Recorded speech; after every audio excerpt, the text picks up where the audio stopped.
İnsanoğlu yeryüzüne gelince bahçeye dikilmiş fidana benzer. Ayağını bir yaşına basınca bülbülün öttüğü gülşana benzer.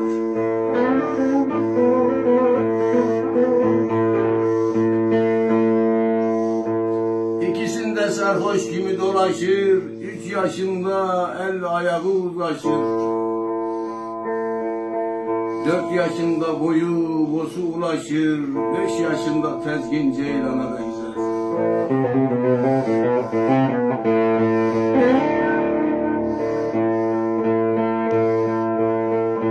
O zaman da beyan eder işini, 7'sinde değiştirir dişini.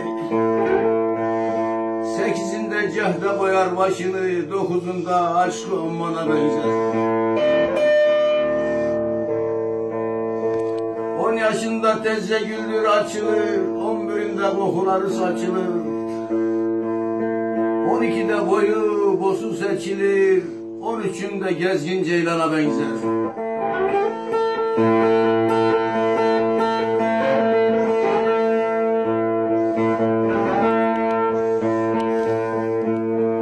Dördünde giyim giyme çağıdır. 15'inde güzelliğin çağıdır. 16'da göksü cennet bağıdır. 17'de hükmü sultana benzer.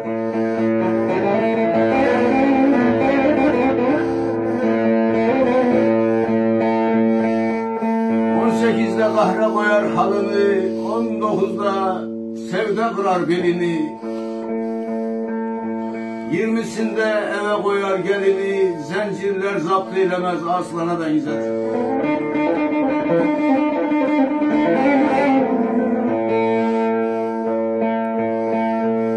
25'te bıyıkları vurulur, 30'unda sular gibi durulur.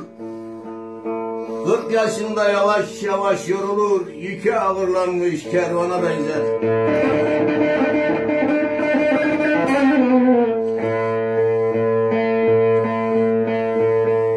45'inde yaprak döker bağlarım, 50'sinde orta olur çağlarım, 60'ında evlete bel bağlarım, baykuş meskan etmiş verana benzer.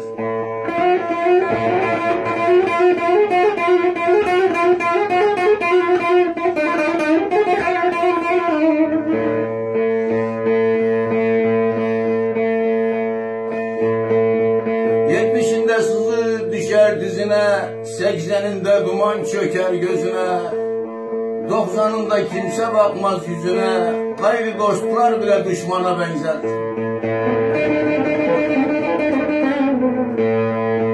Hele bir de yüzüne ayak basınca, bu faniden umudunu kesince, geri dönüp izlerine bakınca sanki hiç gelmemiş yalana benzer.